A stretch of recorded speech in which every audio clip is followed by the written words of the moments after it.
Finger cap ഇട്ടതിന്റെ കാരണം പറയാം. New ഇയറിന്റെ അന്ന് രാവിലെ യൂസ് ചെയ്യണില്ലേന്ന് ചോദിച്ചിട്ടുണ്ട്. പരിമിതമായ സൗകര്യത്തിൽ അത് വെക്കാനുള്ള സ്പേസ് ഞങ്ങൾക്കില്ല. നമ്മുടെ ഡീപ് ഫ്രീസർ. അപ്പൊ ഇതൊക്കെയാണ് നമ്മുടെ ഫ്രീസറിലെ ഐറ്റംസ്. അപ്പോൾ നിങ്ങൾ എന്താണ് ഇതിൻ്റെ കൂടെ കഴിക്കുന്ന ബെസ്റ്റ് കോമ്പിനേഷൻ എന്ന് പറയുന്നത്? ഇച്ചിരി വില മറ്റേ കറിവേപ്പില പിച്ചിക്കീറിയിട്ടേ നഖം. ഇത് എന്തിനുള്ള പരിപാടിയാണെന്ന് അറിയോ? നഖത്തിൽ മുറിവുള്ളത് കൊണ്ട് ഞാനത് താങ്ങാതിരിക്കാൻ ഫിംഗർ ക്യാപ്പ് ഇട്ടതാ. ഒരുപാട് പേര് ചോദിക്കുന്നുണ്ട് ഫിംഗർ ക്യാപ്പ് എന്താ ഇട്ടേക്കണെന്ന്. ഫിംഗർ ക്യാപ്പ് ഇട്ടതിൻ്റെ കാരണം പറയാം. ന്യൂ ഇയറിൻ്റെ അന്ന് രാവിലെ കറിക്ക് സവോള എരിഞ്ഞു കഴിഞ്ഞപ്പോൾ സവോളയുടെ അറ്റം അങ്ങ് ചെത്തിക്കളഞ്ഞ അതോടുകൂടി ഒരു നഖത്തിൻ്റെ പകുതി അങ്ങ് പോയി. അപ്പം അത് പോയി, മുറിവ് ഉണങ്ങി. പക്ഷെ നഖം അവിടെ പകുതി പോർഷനിലില്ല. അപ്പം ആ ഇങ്ങനെ ഇങ്ങനെ ആയിട്ടിരിക്കുന്നത് മുറിവൊക്കെ വന്ന് കൂടി. പക്ഷെ അവിടെ നഖം വന്ന് കൂടണം. അതുകൊണ്ട് ഞാൻ ഈ താങ്ങാതിരിക്കാൻ വേണ്ടി ഫിംഗർ ക്യാപ്പ് എടുത്തിരുന്നതാണ്. കാരണം മുറിവില്ലാത്ത സ്ഥിതിക്ക് മറ്റേ ഇത് ഒട്ടിക്കാൻ പറ്റുമല്ലോ, ഇത് പ്ലാസ്റ്റർ അല്ല, ബാൻഡേഡ്. അതുകൊണ്ട് ഞാൻ ഇതിങ്ങനെ വെക്കണത്. അല്ലെങ്കിൽ താങ്ങും. അവിടെ എന്നാ ദശപ്പ. അതുകൊണ്ട് മാത്രം അങ്ങനെ ചെയ്തേക്കണത് കേട്ടോ. ഒരുപാട് പേര് ചോദിക്കണ്ടേ എന്താ ഫിംഗർ ക്യാപ്പ് എന്ന്. അതാണ് കാരണം. അപ്പോൾ ഓക്കെ. ഇപ്പം എന്തിനുള്ള പുറപ്പാടാന്ന് ചോദിച്ചില്ലേ, പറയാ. ലെഫ്റ്റ് ഓവർ ദോശമാവ്. മുളക് ഇടണ്ട കേട്ടോ. ഇല്ല, മുളക് ഇട്ടില്ല. മുളക് എനിക്ക് കഴിക്കുന്നത് ഒട്ടും ഇഷ്ടമല്ല. അതുകൊണ്ട് ഫ്രൈഡ് ഇഡലി എന്നാണ് ഞങ്ങൾ ഇട്ടേക്കണ പേര്. പിന്നെ പല പേരുകൾ ഇതിനുണ്ട്. ഞങ്ങളുടെ പേര് ഞങ്ങൾ പറഞ്ഞ ഇത് പല പ്രാവശ്യം വീഡിയോ ചെയ്തിട്ടുണ്ട് കേട്ടോ. പിന്നെ ഇതിന് ഉപ്പൊക്കെ ഓൾറെഡി ഉണ്ട്. അല്ല, ഉപ്പ് ഓൾറെഡി ഇന്നലെ ദോശ ചുട്ട മാവ് ഫ്രിഡ്ജിൽ വെച്ചിരുന്ന പുളിച്ച മാവ്. അപ്പൊ അതിലെല്ലാം ഓൾറെഡി ഉള്ളതാ. ഞങ്ങൾക്ക് ഫ്രൈഡ് ഇഡലി എന്ന് പറയാനാണ് ഇഷ്ടം. അതുകൊണ്ടാണ് നമ്മൾ അങ്ങനെ പറയണത്. പിന്നെ എണ്ണയിൽ വറുത്ത സാധനമാണ്. അതെ, അങ്ങനെ ഒരു അല്ല, എണ്ണയിൽ അങ്ങനെ എണ്ണ തൂത്തട്ടേ ഉള്ളൂ. എണ്ണ ഉണ്ണിയപ്പം ചുടുമ്പോൾ എണ്ണ ഒഴിച്ചിട്ടില്ല അതില്. അത് മതി. ഇത് പൊങ്ങി വന്നോളും. കാരണം കുറച്ച് പൊങ്ങി വരും. മാവല്ലേ, അല്ല, പുളിച്ച് പൊങ്ങിയിരിക്കണ മാവല്ലേ. ഇനി വേണമെങ്കിൽ ചേർക്കാം മാവ്. അതിനുള്ളത് ബ്രേക്ക്ഫാസ്റ്റ് കഴിക്കാം. അപ്പൊ അതിനിതേ നിനക്ക് ഇഷ്ടപ്പെട്ട ടൊമാറ്റോ ചമ്മന്തി, ടൊമാറ്റോ ചട്നി കൊറേ ഉണ്ടാക്കിയിട്ടുണ്ടല്ലോ. കഴിച്ചു. അപ്പൊ നമുക്ക് ഗ്യാസ് ഓൺ ചെയ്യാം. ഇത് കഴിഞ്ഞിട്ട് അടുത്ത് വീഡിയോ പിടുത്തം തുടങ്ങണ്ടേ. സാറ്റർഡേ സൺഡേയിലെ പരിപാടി. അപ്പൊ വ്യത്യസ്തമായി തുടങ്ങാം. അതെ, അതിന് ശരി തന്നെ. നേരത്തെ ചെയ്തിട്ടുണ്ട് കേട്ടോ ഇതിന്റെ വീഡിയോ. 2-3 പ്രാവശ്യം ചെയ്തിട്ടുണ്ട് നമ്മൾ. മറ്റേ ഉണ്ട്. ഒരുപാട് നാൾ മുമ്പാന്നേ ഉള്ളൂ. പകുതി വീതാങ്ങ് ഒഴിക്കാം. കാരണം എന്താണെന്ന് വെച്ചാൽ ഉള്ളിയൊക്കെ കൂടിപ്പോയില്ല. അത് സാരമില്ല അല്ലേ? അത് സാരമില്ല. ഉള്ളി നന്നായിട്ട് വേണം. ശരി, വേണം. നല്ല ഉപ്പ, പാക ഉപ്പ. നല്ല ഉപ്പല്ല, പാക ഉപ്പ. ഇന്നലെ ഇത് ചുട്ടതല്ലേ അതാ. ഇനി അങ്ങ് പൊങ്ങി വന്നോളൂ. ഇത് അത്രയും മതിയാവും അല്ലേ? മതി, പൊങ്ങി വരും. ഇത് ഈ മറ്റതുപോലെ വന്നാൽ അത് ഇതാവും. ഒരുപാട് പുറത്തേക്ക് വന്നാ കൂടുതൽ കഴിച്ചാൽ മതിയല്ലോ. അതെ, വേഗം ഒഴിക്കണം. അല്ലെങ്കിൽ കുറച്ച് വേവും ഇല്ലാത്ത രീതിയിൽ വരും. അതിൽ ഇച്ചിരി കൂടി ഒഴിച്ചോ. അത് എല്ലാത്തിലും ഒഴിച്ച് തീർക്കട്ടെ, എന്നിട്ട് ഒഴിക്കാം. ഇതിലല്ലേ? മറ്റതിലും അതിൻ്റെ അപ്പുറത്തുള്ളതിലും. ഇനി ഫ്ലെയിം കുറച്ച് വെക്കണം കേട്ടോ. അല്ലെങ്കിൽ ഇച്ചിരി ഏതായാലും കരിയം പോലെ വരും അടി. അത് ബ്രൗൺ കളർ അല്ല, ഞാൻ പറഞ്ഞതെന്നു വെച്ചാൽ ഇതിൽ വരും. അത് നമുക്ക് മറച്ചിടണം എന്തായാലും. ഒരു വശം മാത്രം അങ്ങനെ ഇതായാൽ പോരല്ലോ. അതെ, ഇങ്ങോട്ടങ്ങ് മൂടട്ടെ. മൂടിക്കും.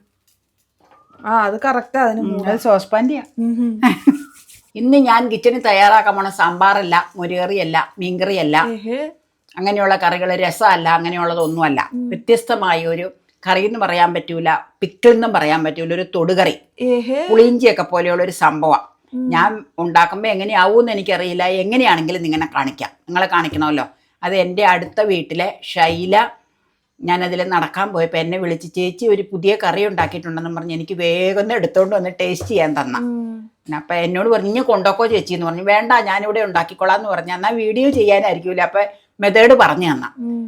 അത് ബീറ്റ്റൂട്ട് കൊണ്ടുള്ള ഒരു ഐറ്റം, തൊടുകറിയാ. ചെയ്യാം, ഇന്ന് ചെയ്യണത്. അപ്പൊ ഇന്ന് തന്നെ അത് ചെയ്യണം. വീഡിയോ കുറച്ച് ദിവസം കഴിഞ്ഞിട്ടായിരിക്കും. 2 ദിവസം മുമ്പാ പുള്ളിക്കാരിയെ കറി ഉണ്ടാക്കിയത്.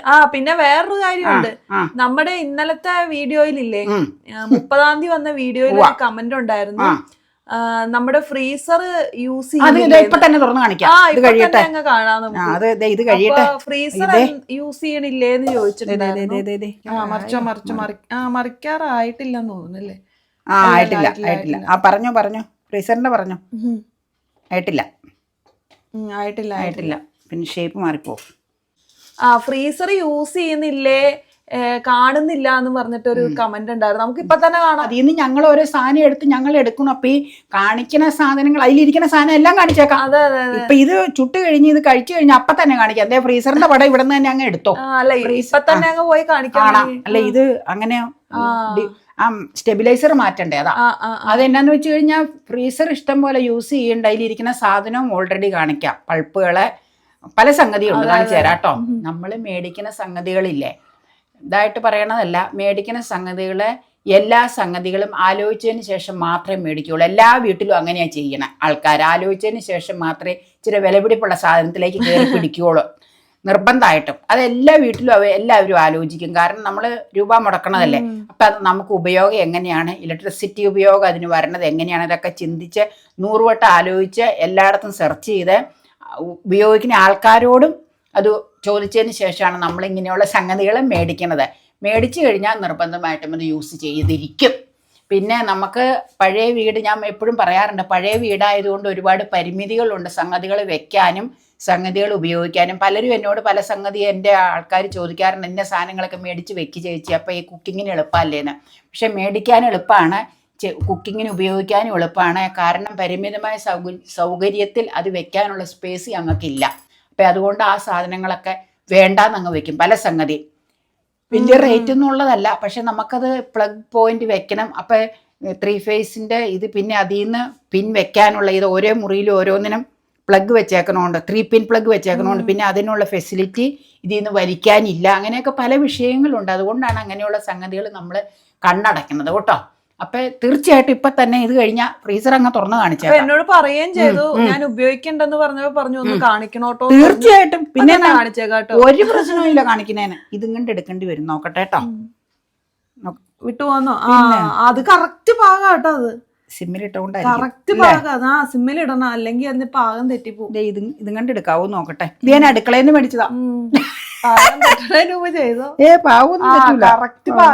അടുക്കളയിൽ കണ്ടു കഴിഞ്ഞപ്പോ, അടുക്കളയെന്ന് പറഞ്ഞാൽ നിങ്ങൾ വേറെ ഒന്നും വിചാരിക്കണ്ട, എറണാകുളം സൗത്ത് പണ്ടത്തെ ജോസ് ബ്രദേഴ്സിന്റെ ബിൽഡിംഗ് കേട്ടോ. ജോസ് ജംഗ്ഷനിലെ പണ്ടത്തെ ജോസ് ബ്രദേഴ്സ് ബിൽഡിങ്ങിന്റെ ആ താഴെയുള്ള കോർണറിലുള്ള ഷോപ്പാണ്. നോട്ട് എ പ്രൊമോഷൻ വീഡിയോ, പൈസ കൊടുത്ത് മേടിച്ചതാണ് ഇത്. അവിടെ ഒരുപാട് വീട്ടിലേക്ക് ആവശ്യമുള്ള ഇത് കിട്ടും. അപ്പടെ കോഫി മഗൊക്കെ നീ അവിടെ തന്നെ എടുത്തേ. അങ്ങനെ ഇതിന്റെ പാകം കണ്ടിട്ട് എനിക്ക് വളരെ സന്തോഷം തോന്നി. നല്ല പാകം. കുഴപ്പമില്ല. അത് നമ്മളെ എണ്ണ ഇച്ചിരി കുറച്ചല്ലേ ഒഴിച്ചല്ലേ? മറിച്ചതല്ലേ? മറിച്ചതാ. അങ്ങോട്ട് ഇരിക്കട്ടെ, ആ പാവം കൂടെ ആവട്ടെ കേട്ടോ. ഇപ്പൊ വേണമെങ്കിൽ ഇപ്പൊ ഫ്രീസർ ഇപ്പൊ തന്നെ കാണിച്ചേക്കാം. ഇത് മറിഞ്ഞു വരുമ്പോഴത്തേക്കും ആയി വരുമ്പോഴത്തേക്കും ഫ്രീസർ കൊണ്ടോട്ടെ. എപ്പോഴും സിമ്മിലിടണം എന്നുള്ള പൊങ്ങി വന്നു. ഇനി ടൊമാറ്റോ ചട്നി കൂട്ടി ഒരടി. ഞാനല്ല. അപ്പൊ അത് നോക്കൂ, അല്ല അപ്പക്ക് കഴിക്കും. ഒരു ട്രിപ്പോടൊക്കെ ഉണ്ടാക്കാനുണ്ട്. ഈ ട്രിപ്പും കൂടെ ഉണ്ടാക്കി വേറൊരു ബൗളിൽ അടച്ചു വെച്ചേക്കാം. അപ്പൊ ഇട സമയത്ത് ഞങ്ങൾക്ക് കഴിക്കണമെങ്കിൽ കഴിക്കാലോ. അപ്പൊ പോരാ, ഇത് കരിയണതിന് മുമ്പ് അത് കാണിച്ചേക്കാം. ഞാൻ കണ്ടായിരുന്നു അത്, ആ ചോദ്യം. ഇപ്പൊ തന്നെ കാണിച്ചേക്കാം. നമ്മുടെ ഫ്രീസർ കണ്ടെടുത്തു. നമ്മുടെ ഡീപ് ഫ്രീസർ. ഈ സ്റ്റെബിലൈസർ വെക്കാൻ ഒരു സ്റ്റാൻഡ് വേണം. അത് നമ്മളോട് ഒരുപാട് പേര് പറഞ്ഞതല്ലേ. നമ്മള് പല പല കാര്യങ്ങളായിട്ട് ഇങ്ങനെ, അല്ല മേടിക്കാൻ ഇതായിട്ട് അല്ല, അത് വിട്ടുപോകും പലപ്പോഴും. സ്ഥിരം ഉപയോഗിക്കുന്ന കാര്യമാണെങ്കിൽ ഞാനത് ഓർക്കും. ബക്കറ്റ് ലിസ്റ്റിൽ പലതും ഉണ്ടല്ലോ. ഇട്ട് വെച്ചു. അല്ല തുറന്നു. ഇതാണ് നമ്മുടെ ഫ്രീസർ. ഒരുപാട് ഐറ്റം ഉണ്ട്. കഴിഞ്ഞ വർഷത്തെ ചക്കപ്പഴുപ്പ്, ചക്കപ്പഴത്തിന്റെ ചക്കപ്പഴുപ്പ്. ഇത് കണ്ട് ചക്കയുടെ ഉണ്ടാക്കാം. ചക്കയുടെ അത് ഈ ആഴ്ച നടക്കില്ല. ഈ ആഴ്ച പ്ലാൻ ചെയ്ത് വെച്ചു പോയി. വെളുത്തുള്ളി പേസ്റ്റ്. മാങ്ങ കാണിക്കാം. അതെ, മാങ്ങ സ്ലൈസ് ചെയ്ത് തൊണ്ടി എത്തി നുറുക്കി വെച്ചേക്കണം. മാങ്ങ അതെന്തിനുപയോഗത്തിന് പറയാം. അത് ചമ്മന്തി. ചക്കക്കുരു അരിഞ്ഞ് നുറുക്കി വെച്ചേക്കണത്. പിന്നെ ഇതിലെല്ലാ ഐറ്റംസ്. അതെ, ഇതിന്റെ ചക്കക്കുരുവിന്റെ കുറച്ച് എടുത്തേച്ച് ബാക്കി വെച്ചേക്കണതാ. പിന്നെ ഇത് പറയാം, നൊയമ്പ് വരുമ്പോ ഇനി അതൊക്കെ എടുക്കാം. അന്നേരത്തേക്കും പുതിയത് വരും. ഇത് പഴുത്ത ചക്ക അരിഞ്ഞ് വേവിച്ച് വെച്ചേക്കണം. പഴുത്ത ചക്ക ഒന്ന്. പിന്നെ ഇത് പറയാം, പിന്നെ മാമ്പഴ പുളിശ്ശേരിക്കുള്ളതുണ്ട്. ദേ ഇതിനകത്തിരിക്കുന്ന മാമ്പഴ പുളിശ്ശേരിക്കുള്ള അത് എടുക്കുമ്പോൾ കാണിക്കാം. എന്താന്ന് വെച്ചാൽ അത് ഫ്രീസ് ആയിട്ട് ഇരിക്കണേ, തുറക്കാൻ പറ്റില്ല. പച്ചച്ചക്ക, ദേ പച്ചച്ചക്ക, ദേ പച്ചച്ചക്ക പൊക്കി കാണിച്ചോ. പത്തത് നോക്കണം. ദേ പച്ചച്ചക്ക, ദേ ദേ മാമ്പഴ പുളിശ്ശേരി ഉണ്ടാക്കുമ്പോൾ ദേ ഇതിലെല്ലാം 2-3 മാമ്പഴ പുളിശ്ശേരി ഉണ്ടാക്കാൻ തൊലി കളഞ്ഞ് അണ്ടി പൾപ്പുമായിട്ട് വെച്ചേക്കണം. ഇത് നെയ് മേടിച്ച് അൽഫോൻസമാങ്ങയുടെ പൾപ്പ്. ഇനി നമുക്ക് അടച്ചേച്ച് വേഗം പോകണ്ടേ. ഒരുപാട് സാധനങ്ങളുണ്ട്. ഇനി കറി വയ്ക്കാൻ നേരത്തെ ഇതിൽ നിന്ന് എടുത്ത്, അത് എന്നാന്ന് വെച്ച് കഴിഞ്ഞാൽ ഇതിൽ നിന്ന് എടുത്ത് വെച്ച് തണുപ്പ് പോയി കഴിഞ്ഞിട്ടായിരിക്കും കറി വെക്കുന്നത്. അപ്പൊ എടുത്ത് വേഗം രാവിലെ തന്നെ ഞാൻ ചിലപ്പോൾ പുറത്തേക്ക് വെക്കും. സൈഡിലൊക്കെ ഇഷ്ടംപോലെ ഏതാണ്ടൊക്കെയല്ല ചക്കപ്പഴുപ്പല്ലേ. അപ്പൊ ഇതൊക്കെയാണ് നമ്മുടെ ഫ്രീസറിലെ ഐറ്റംസ്. അതെ, ചക്ക മാങ്ങയാണ് പ്രധാനമായിട്ടും ഇതിലിരിക്കുന്നത് അല്ലേ. പലതും ഉണ്ട്, ചക്കക്കുരു ഉൾപ്പെടെ. അല്ലാണ്ട് ഫ്രീസർ ഉപയോഗിക്കാഞ്ഞിട്ടൊന്നുമല്ല. ഇത് രാവിലെ എടുത്ത് ഉപയോഗിക്കുന്ന സാധനം പുറത്തേക്ക് വെക്കും. എന്നിട്ട് പിന്നെ തണുപ്പ് മാറിക്കഴിഞ്ഞിട്ടല്ലേ എടുക്കാൻ പറ്റുള്ളൂ. ഇപ്പൊ എപ്പോഴും ഫ്രീസർ തുറന്ന് നിങ്ങളെ കാണിക്കേണ്ട ആവശ്യമില്ലല്ലോ എന്നോർത്ത് കാണിക്കാതിരിക്കുന്നതാണ്. സാധനം എടുത്തേച്ച് അത് ആവശ്യം കഴിയുമ്പോൾ തണുപ്പ് മാറ്റാനുള്ളത് പുറത്തേക്കൊരു പാത്രത്തിലേക്ക് എന്തെങ്കിലും വെച്ചേച്ച് ഫ്രീസ് ചെയ്ത് വെച്ചേക്കണ സാധനം അതിലേക്ക് തന്നെ വെക്കും. അല്ലെങ്കിൽ അത് കേടാവും. അതുകൊണ്ട് മറ്റേത് നോക്കണം. അടുപ്പത്തിരിക്കണത് 24 മണിക്കൂറും വർക്കിംഗ്. അതെ, ഞാൻ നിങ്ങളോട് പറയാറില്ലേ പ്ലഗുകളുടെ പരിമിതി ഉണ്ടെന്ന്. ഇത് ശരിക്കും ഡീപ് ഫ്രീസർ മേടിച്ചപ്പോ വെക്കാനുള്ള സ്പേസ് ഇവിടെ ഉള്ളൂ ഞങ്ങൾക്ക്. അപ്പൊ മൈക്രോവേവ് ഉപയോഗിക്കണ പ്ലഗിലാണ് ഇത് കുത്തണത്. എന്നിട്ട് ഇതിന്റെ ഉപയോഗ സമയത്ത് ഇതിന് ചൂടാക്കലൊക്കെ ഉപയോഗങ്ങളേ ഉള്ളൂ, കുക്കിംഗ് അധികമില്ല. ഉപയോഗ സമയത്ത് ഇത് ഓഫ് ചെയ്ത് വെച്ച് ഇത് ഉപയോഗിച്ച് ഇതിലേക്ക് വീണ്ടും കണക്ട് ചെയ്യും. പോരെ, അപ്പുറത്തെ ചിലപ്പോ ഇതാവും. കാണിച്ചോ, പടം കാണിച്ചോ. ഇതിന്റെ ഇച്ചിരി അങ്ങ് കൂട്ടി വെക്കാം. ആയിട്ടുണ്ട്. ഇതെന്തി നല്ല രസമായിട്ടുണ്ട്. ഇനിയിപ്പോ എടുക്കട്ടെ, മറിച്ച് കാണിക്കാട്ടോ. മറ്റേ ഇഡലി പോലെ, ഏത് സ്മോൾ ഇഡലി, സാമ്പാർ, ഉള്ളി സാമ്പാർ ഇഡലി പോലെ. നമ്മൾ ഇതിനെ ഫ്രൈഡ് ഇഡലി എന്ന് പറയാനാണ് ആഗ്രഹിക്കുന്നത്. അതെ, വലിയ ആഡംബരം ഒന്നും കൊടുക്കണില്ല. രുചി ഉണ്ടായാ മതി അല്ലേ, ആഡംബരം വേണ്ട. നല്ല രസമാണ് കുട്ടി. ബട്ടർ ബൺ പോലെ. അതെ അതെ, ആ കുഞ്ഞു ബണ്ണ് അപ്പ പണ്ട് മേടിക്കില്ല. നല്ല വേറൊരു പേരാണല്ലോ ഇനി പറയണേ. ആ കുഞ്ഞു ബണ്ണിന്റെ പേരെന്നായിരുന്നു? Picnic bun. Picnic bun. അതുപോലെ തന്നെ തൂക്കട്ടഞ്ഞി. ഇപ്പൊ ഫ്രൈഡ് ഇഡലി കഴിക്കാൻ പോവാണ് കേട്ടോ. ദേ അമ്മ മനഃപൂർവ്വമാന്ന് തോന്നുന്നു ഇത്രയും എടുത്തു വെച്ചേക്കണേ. ചെറുതാ, എന്നാലും ഞാൻ അധികം ഒന്നും കഴിക്കൊന്നുമില്ല. കുറെ നാളായി ഇവിടെ ഫ്രൈഡ് ഇഡലി ഉണ്ടാക്കിട്ടോ. അധികം ഉണ്ടാക്കാറില്ല, കാരണം എണ്ണ എന്തായാലും കുറച്ച് യൂസ് ചെയ്യാതെ പറ്റത്തില്ലല്ലോ. അതുകൊണ്ട് നമ്മൾ അധികം അങ്ങനെ ഉണ്ടാക്കാറൊന്നുമില്ല. വല്ലപ്പോഴും ഇങ്ങനെ ലെഫ്റ്റ് ഓവർ വരുമ്പോൾ അമ്മ ഇടയ്ക്ക് നെയ് റോസ്റ്റ് ഉണ്ടാക്കട്ടെ എന്ന് ചോദിക്കുകയുള്ളൂ, കാരണം അതിൽ നെയ്യല്ലേ കൂടുതൽ വരണേ. അപ്പോൾ ഇത്തവണ ഞാൻ പറഞ്ഞ ഫ്രൈഡ് ഇഡലി ഉണ്ടാക്കാന്ന് പറഞ്ഞു. കാരണം കുറേ ആയി കഴിച്ചിട്ട്, പിന്നെ നിങ്ങളെ ഒന്ന് കാണിക്കുകയും ചെയ്യാം, അതുകൊണ്ടാണ്. തക്കാളി ചട്നി മുകളിലാണോ ഇട്ടേക്കണേ? എങ്ങനെ വേണമെങ്കിലും എടുത്തു, ഭയങ്കര ചൂടാതാ തിന്നാത്ത. എത്ര ഇരിപ്പുണ്ട്. അപ്പോൾ ഫ്രൈഡ് ഇഡലി തക്കാളി ചട്നി കൂട്ടിയാണ് കഴിക്കണേ. കാരണം എനിക്ക് ഈ തക്കാളിയുടെ ആ ഒരു പുളിപ്പ് വളരെ ഇഷ്ടമാണ്. അതുകൊണ്ടാണ് കേട്ടോ. ഇതന്നെ കുറെ കൊണ്ടിടുന്നത്. തീർന്നു. നല്ല ചൂടുണ്ട് കേട്ടോ. അപ്പോൾ ഓരോ ഇതാ. അപ്പൊ അമ്മ കഴിച്ചോണ്ട് കിടപ്പുണ്ട്, നമുക്ക് ഇച്ചിരി എടുത്തിടാം കേട്ടോ. തക്കാളി ചട്നി മുകളിലാണോ ഇട്ടേക്കണേ? എങ്ങനെ വേണമെങ്കിലും എടുത്തു, ഭയങ്കര ചൂടാതാ തിന്നാത്ത. എത്ര ഇരിപ്പുണ്ട്. രുചിയുണ്ട്. 2-3 എടുത്തു.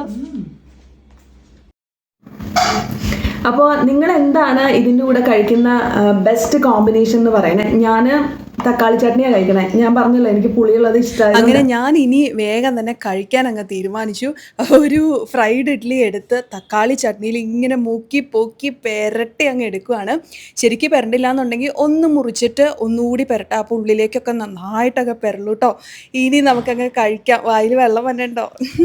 അപ്പോൾ നമുക്കിതേ കഴിക്കാം. കണ്ട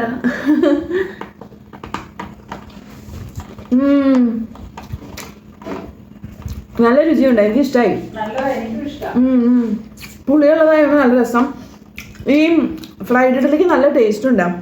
ഉള്ളി ഇഞ്ചിയൊക്കെ ഇട്ടിട്ടുള്ളത് കൊണ്ട് നല്ല ടേസ്റ്റ് ഉണ്ട്. കറിവേപ്പിലയുടെ രുചി വരെ കിട്ടുന്നുണ്ട്. നല്ല രസമുണ്ട് കേട്ടോ. നന്നായി കുക്കായിട്ടുണ്ട് അതിൻ്റെ ഉള്ളിൽ. നന്നായി കുക്കായിട്ടുണ്ട്. നമ്മൾ സിമ്മിലിട്ട് വേവിച്ചോണ്ടാണത്, അല്ലെങ്കിൽ അകത്ത് വേവില്ല. ഇടയ്ക്കൊരു വെറൈറ്റി ആയിട്ടൊക്കെ ഇങ്ങനെ കഴിക്കാൻ നല്ലതാണ്. ലെഫ്റ്റ് ഓവർ അല്ലേ, അപ്പം ഇങ്ങനെ ഉണ്ടായി കഴിഞ്ഞ് കഴിഞ്ഞാൽ എല്ലാവരും കഴിക്കും. ഇത് കണ്ടിട്ട് ഫ്രൈഡ് ഇഡ്ഡലി കഴിക്കാൻ ആർക്കെങ്കിലും തോന്നിയോ? വേമ്പേ കഴിച്ചോട്ടോ. അതിനകത്തൊക്കെ നല്ലോണം ഉള്ളിയുണ്ട്. അതാണ് അതിൻ്റെ രുചി. കഴിച്ചു വന്നാൽ മതി. പരിപാടി ചെയ്ത് വെക്കട്ടെ.